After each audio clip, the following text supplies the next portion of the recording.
Welcome to Brainwashing Central with Mark J. Ryan, where I help you see how you are being brainwashed and manipulated against your will. Hey everybody, this is Mark J. Ryan, and welcome again to Brainwashing Central. I'm doing it through Brainwashing Central because of this craziness that's going on with the ANTIFA, the liberals, and the left wing, and the establishment, how they're going crazy. And I want to talk a little bit about what's provoking it. This is not meant to be the be-all, end-all, know everything, well-resourced and researched. This is basically my opinion with a couple things thrown in there. And to give you an idea about what's going on, when free speech is at risk, when the First Amendment is at risk, it's exactly the time you should be speaking out. And that's why I'm doing this now. And I encourage you to do the same thing. We all have to speak out about this. We know that the numbers are big. 62 million people are agreeing with the way Trump dealt with that. And 62%, of people believe that and like what he did. However, between the media and the establishment and everything else, they will make you think that you're in the minority, that this is something terribly wrong. And what it is a false induced shame. There's a lot of different articles and people that are now starting to talk about this, but it's so reactionary. It happens so quickly. You have to be careful of it. And one of the ways that you be careful of it is becoming knowledgeable about what they're doing and what's happening to you. So that's why I'm doing this podcast. So it's going to be me just sitting there talking a little bit about it, reading a little bit out of a book, and to give you some framework and some ideas that when this is happening, you know what's happening, but also maybe you can talk about it a little bit, practice it, get out there, talk to people you know, say things, and explain this, and you'll get better and better at it. And again, right now, I'm not great at it. I've got an opinion. Mainly, I've been writing it. I've been doing some stuff on Facebook and talking to other people. But this is really starting to get out of hand to a dangerous way, to a dangerous extent. And I've been warning for the last couple of years based on patterns. I've been looking at patterns. I see patterns. I see how patterns work in people. And I get a sense of when things are starting to go downhill pretty fast.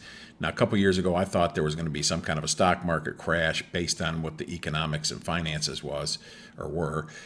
Still are. It's even worse right now. And then I thought that would cause some kind of an upset. But what's going on with Trump is such classic conditioning stuff that Pavlov would be proud of. Ivan Pavlov, who came up with stimulus response and conditioning of the dogs, Pavlov and his dogs. And this is being taken on a huge level, on a really big, massive level, to cause social unrest and anxiety. What the media is doing, what the establishment is doing, what the liberals, the left wing are doing.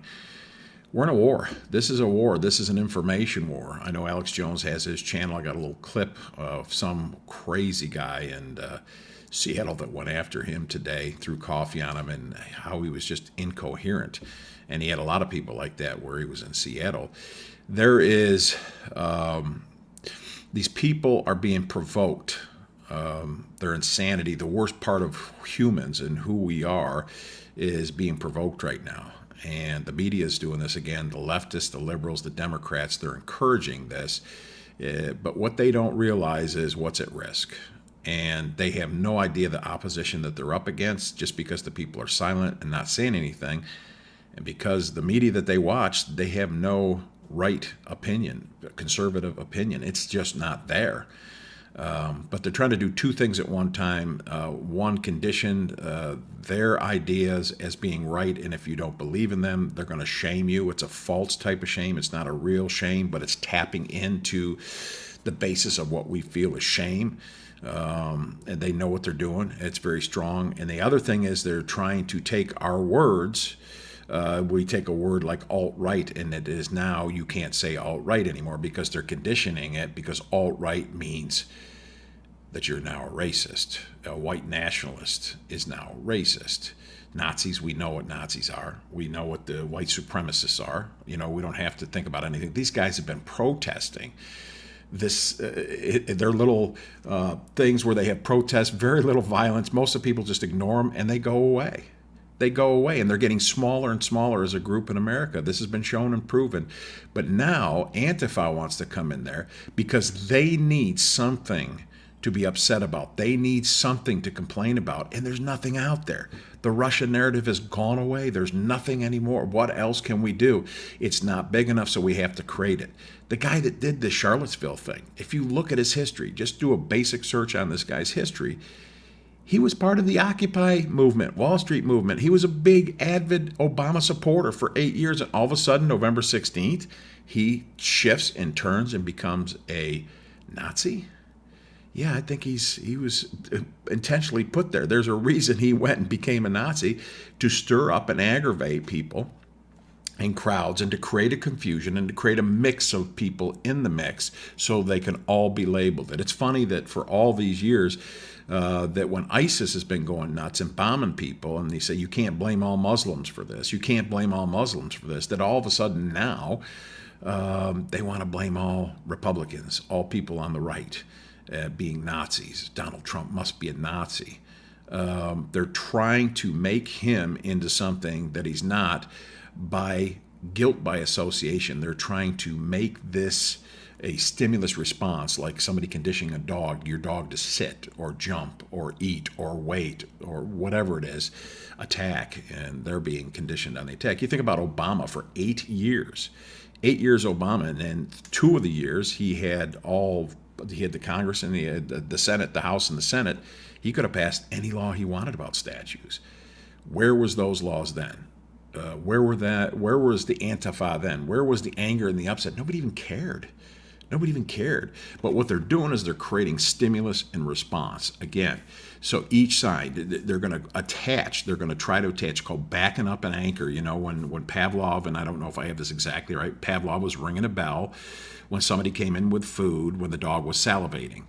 And so what they would do then is they had a buzzer with the bell. They'd ring the bell and then have a buzzer, and then they'd eliminate or extinguish the bell, and the buzzer would still cause the dog to salivate. So now it's kind of like racist Charlottesville.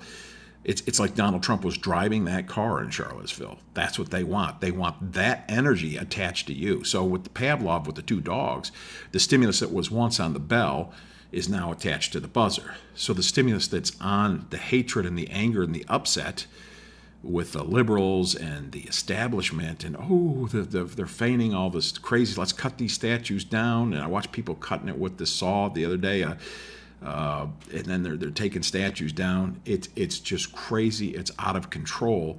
But what they're trying to do is attach now that upset and backing up. Instead of the bell, they're bringing it to the buzzer. Instead of the driver of the car, they want to make Donald Trump. So what they're doing is they're conditioning people that have the upset about the driver of that car, as well they should be, and the Nazis and the white supremacists, towards killing that young woman and hurting all those other people.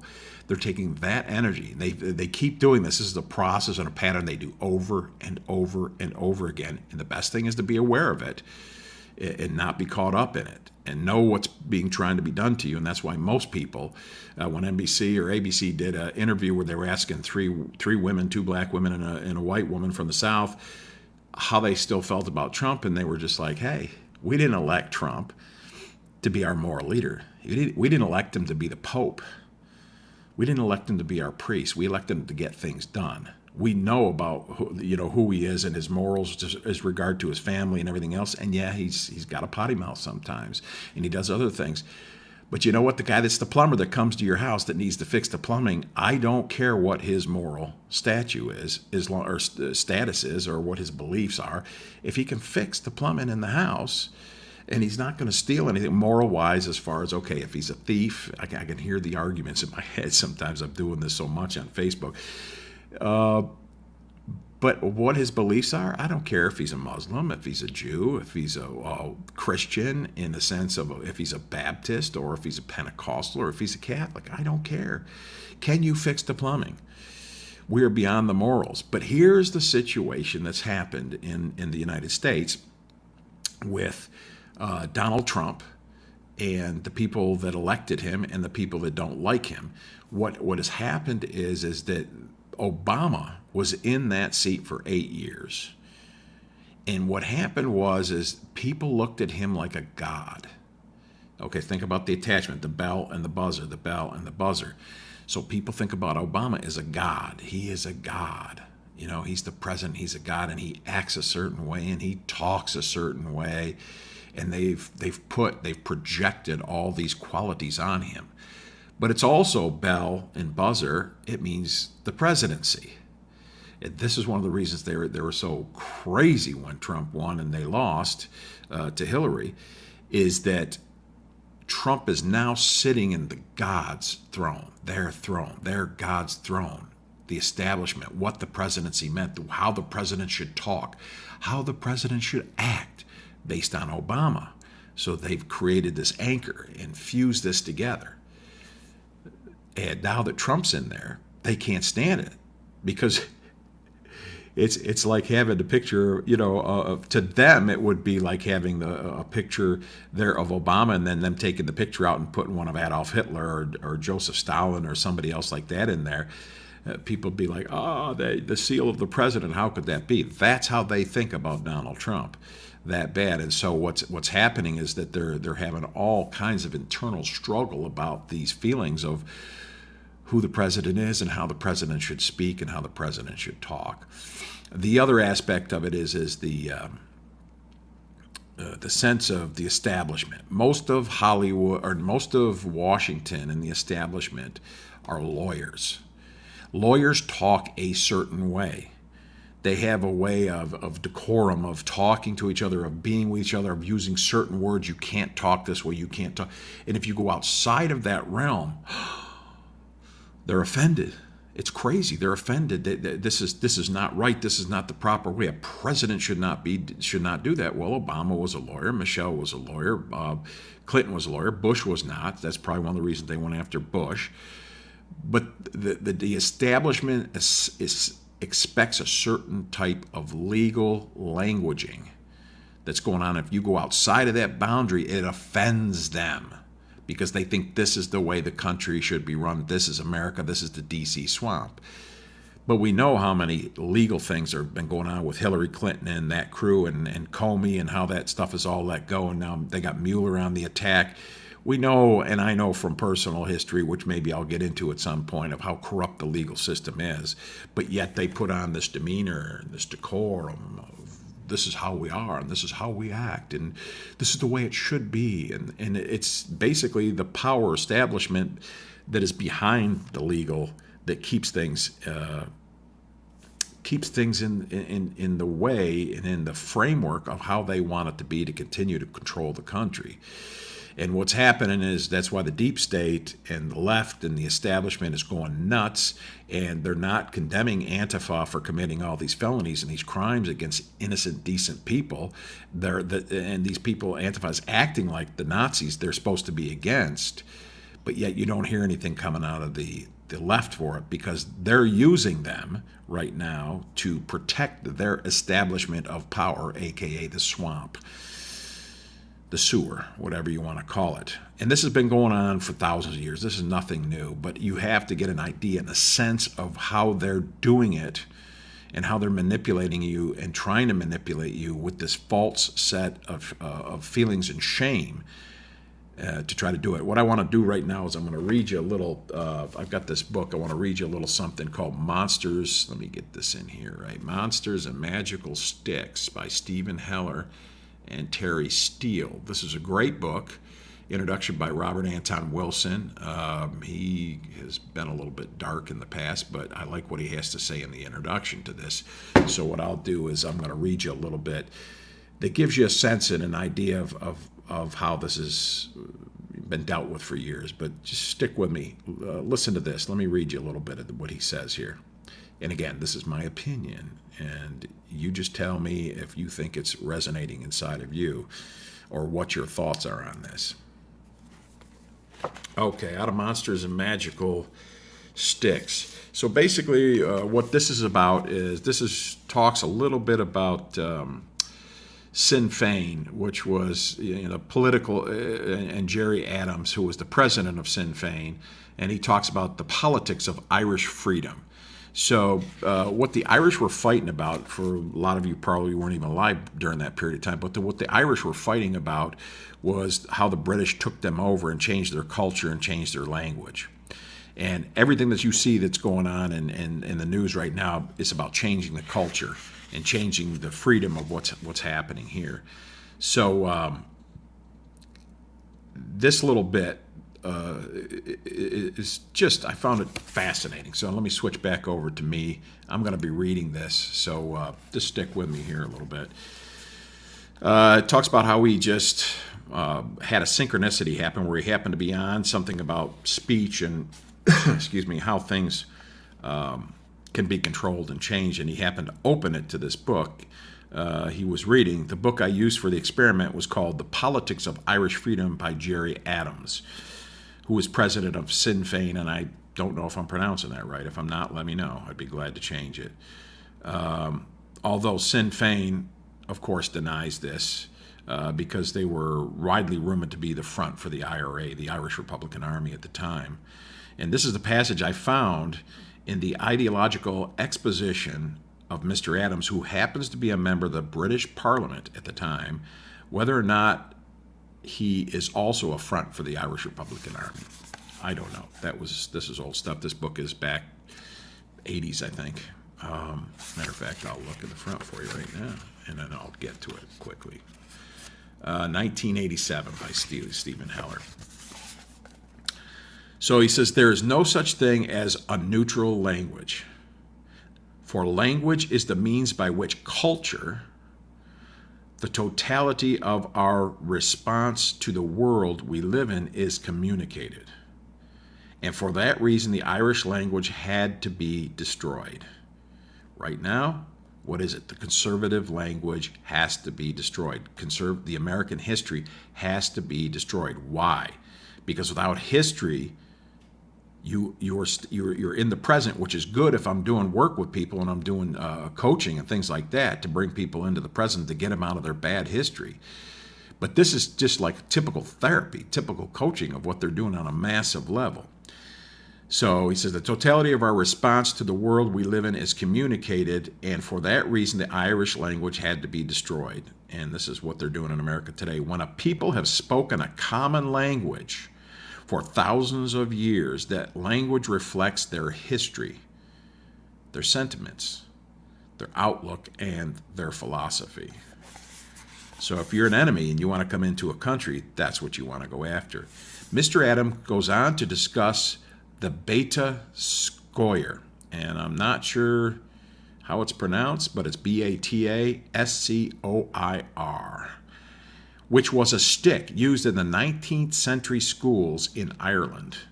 Each time a child spoke, he or she was hit with the stick, and the stick was then notched to record the number of offenses. Some would call this cultural imperialism or brainwashing or something like that, but few would call it hypnosis. Nonetheless, the number of Irish speakers in Ireland decreased from nearly 100% circa 1800 to around 5% circa 1900, and a whole culture or reality tunnel, Robert Anton Wilson calls them reality tunnels, are matrices. And a reality tunnel died in the process. That was the Irish culture. This is being done. This has been done for, again, thousands of years. It's being done right now. This is what they're trying to do to you. This is more than freedom of speech. This is calling fire in a theater, and that becomes against the law. And I think what's going on is they're crossing the line and calling fire right now.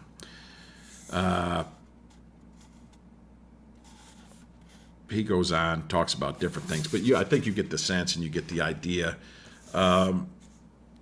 This is bad news. This is bad news. This is causing violence. This is causing people really to go insane. Let me switch over really quick and show you this video of what's happening with Alex Jones. It happened to him today, I think it was. He's up in Seattle in one of the centers of liberalism in the United States. And let me get this on here. And let's play this for a minute. Just watch this. Very short. It's not long, but take a look. These people are the biggest cucks on the planet. You're trash. Hey, come tell me on camera. Come here, coward. Come here, coward. Right here on camera. Right here. Tell people intellectually who you are. Look at this. Intellectually who I am? Go ahead, yeah. I'm your mama. Yeah, can't even talk. Look at you. This is what they've turned the people into. This is it right here. Literal slave of the system. See Hot that? coffee. That's who they are. Look at this slave. Boiling hot coffee That was burned great. Alex. Come on, hit me. Go ahead. Go ahead. I know. I'm trying because you're brainwashed. It's work. This is the I gotta get brainwashing. to work where they have more coffee. This is the brain. So there you have it, folks. You can watch more of the video, but they've got a whole bunch of that going on, where he's walking up to different people, and that's what's happening. So, anyways, there was another great article by Scott Adams. If you've never heard of him, his Dilbert, the Dilbert creator. Whoops, there it is. Scott Adams blog. How to know you're in a mass hysteria bubble. This is a great article. I will link to it in the video. Highly recommend it. It talks about confirmation bias, how ridiculous it is, cognitive dissonance from a different angle. But I love that picture. How to know you're in a mass hysteria bubble. And that's what these people are doing. So I will link to that. Highly recommend you go and you read that. But I got to tell you, one of the reasons I've got a lot of liberal friends. I used to have a lot more liberal friends. But it's this emotional energy, and I use this energy when I'm doing work with people, when I'm doing coaching, in a way to say, okay, what is it that you're stuck in that you believe is bad that's causing you to act in certain ways, like that nut that we just watched with Alex Jones. And we say, I don't want to do that anymore, and how do we shift it and change it? And I take that energy and help you use it in a different way. And so when I see this being used nefariously to actually cause more unrest in the country, more violence in the country, we're at a really dangerous point. The right sits around and they don't do much of anything, and they don't say anything, and the conservatives, because they're just going about living their life, and they believe in freedom of speech. But there will be a certain point when too many fire alarms are pulled in the theater where they're going to take action, and the right and the conservatives are prepared to act. And they don't have an issue with that. They will defend this country. If the liberals try to take Donald Trump out of office, God forbid, because these people go like, why? It's not our country anymore. And the Declaration of Independence and the Constitution commands us to take it back by whatever means necessary. That's deep, deep into the value and the culture of the right. And you keep pushing them, who's pushing them? You got guys like George Soros spending millions of dollars, billions of dollars, pushing this divide in this country to cause that, wanting that to happen.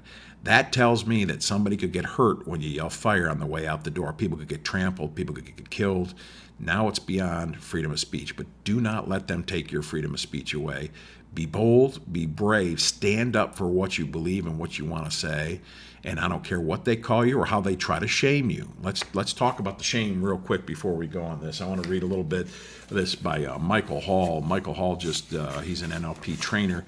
He just put out a newsletter recently where he was talking about this, where he talks about false shame, real shame, and false shame. And what they're trying to do is, let's take that anchor that we talked about before, where the bell and the buzzer get hooked up, and then you can eliminate the bell and still use the buzzer to get the salivation of the dog. But it's also emotion. So they're taking all this hysteria, these hysterical feelings that people are building up, and they're trying to associate people to feel a certain way, to take action against who they don't want running the show, because they believe it's theirs. It's gifted to them. It's been theirs. They can't have it taken away from them. Nobody else gets to run the show, just them, and by whatever means necessary, they're willing to keep it. So what they're trying to do is use shame, normal shame, actual shame, which people should be ashamed about. That guy that ran over that girl, that should be shameful. The people that were behind him, that's real shame. But let me just read this a little bit to you. So, true shame is the experience of violating a legitimate social norm. So this is the other thing. They're trying to create a cultural, social norm to get you to believe. Imagine a kid. You got a kid, right? And you're saying, look, this is the way it is. These are the rules. And the kids like to argue with you and say, well, what if this happened? Maybe we could change the rule. No, the rule is you're grounded. Well, what if there's a fire in the house? Then I'd have to be out of the house, right? Yeah. Okay, at that point, yeah. So they look for those exceptions. That's the same thing the Chinese did with our boys during the Korean War. They wondered, how did the Chinese get our boys to jump ship like John McCain jump shipped in Vietnam? What was the psychological stuff they were doing to them? They worked on their values. They worked on shame. And the same things that's going on now on a bigger level. So what they would do to them, just as an example, they would go and they would say to them, okay, we know you love your country and everything's good, but is there one thing that you don't like about your country? One thing that you wish was better? And what they would do is they would use stimulus response, rewards, and punishment at the same time. If you do that, you'll get a cigarette. If you do that, look at how Johnny, who answered that question over here, who was in your platoon, he's now eating a great Korean meal or Chinese dinner while you're eating this crap, this horrible stuff. You could get a cigarette or you could eat the meal like that. All we need is a simple answer from you about this question.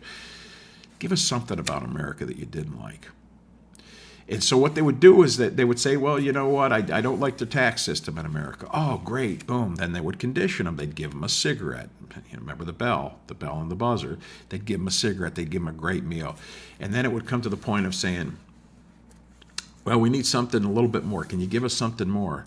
And if he doesn't do it, he goes back into the hole and he's eating crappy food and he doesn't get a cigarette, doesn't get you. So the body naturally wants to go and move in the direction of the positive kinesthetic, the positive emotion, the positive feeling, and away from the negative one. And so what do?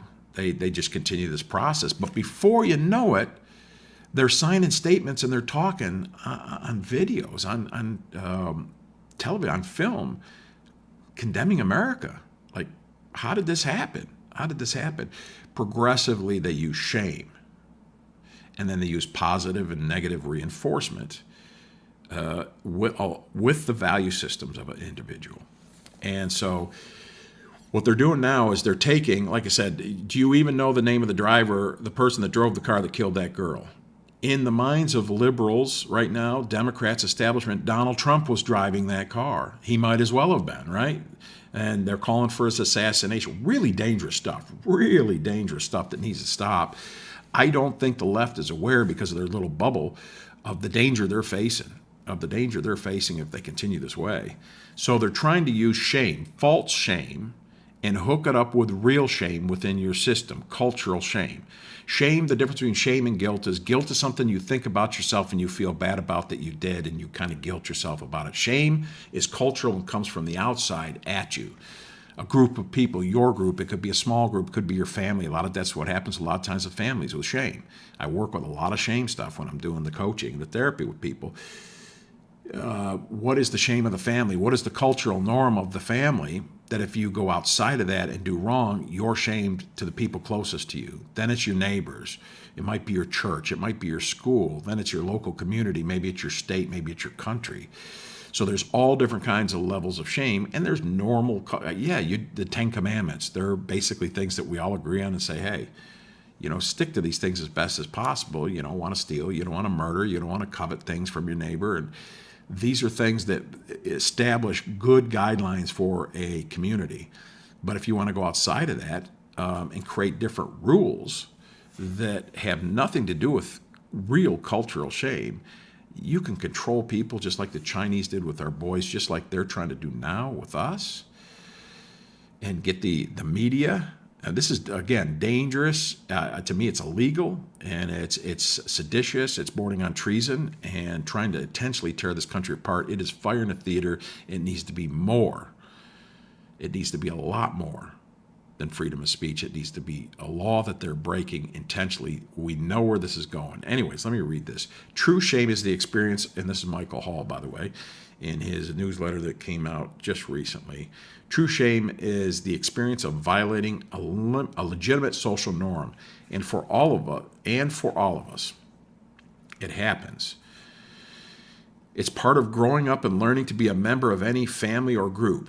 The shame in those instances is a small emotion of self-awareness that we have made a mistake or done something wrong in the eyes of the group. That's all. It's a bit stronger than embarrassment. To feel embarrassed is to be self-conscious that you are doing something that may bring another person's disapproval or judgment. That's why you never experience embarrassment by yourself. You could run around your house naked. There's no embarrassment. Find yourself with a body part exposed in the eyes of several people or somebody peeking in your window maybe, and you might feel something a little bit more than embarrassment.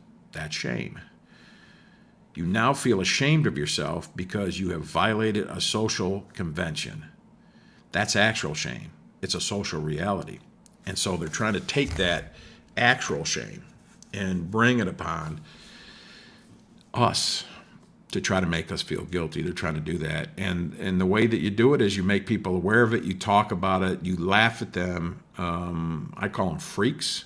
You read articles like this mass hysteria bubble article with Scott Adams, who is the creator of Dilbert. And what you do is you talk to other people.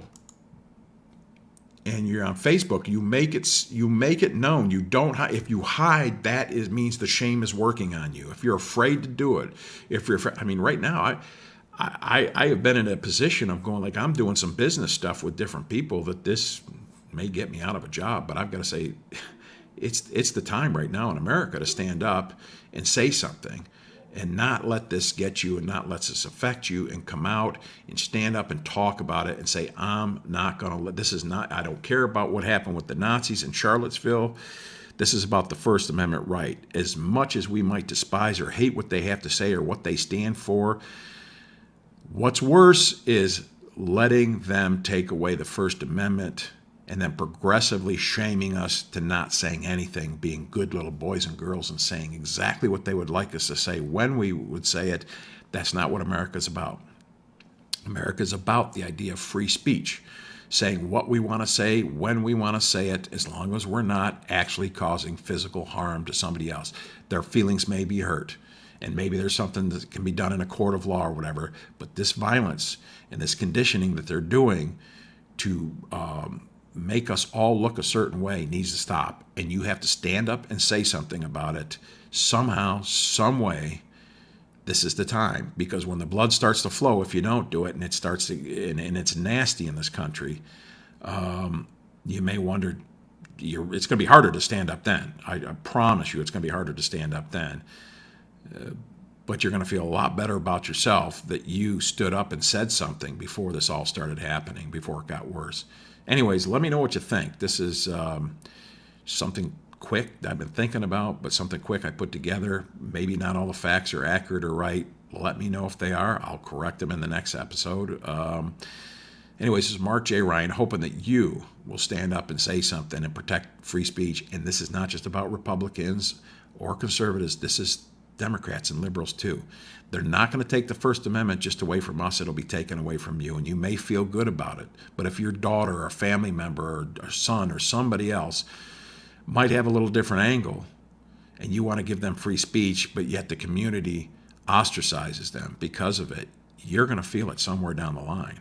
And I'd say stand up now too. As a Democrat, as a liberal, as a libertarian, it's time. It's time to stand up. This is Mark J. Ryan. Thanks for watching.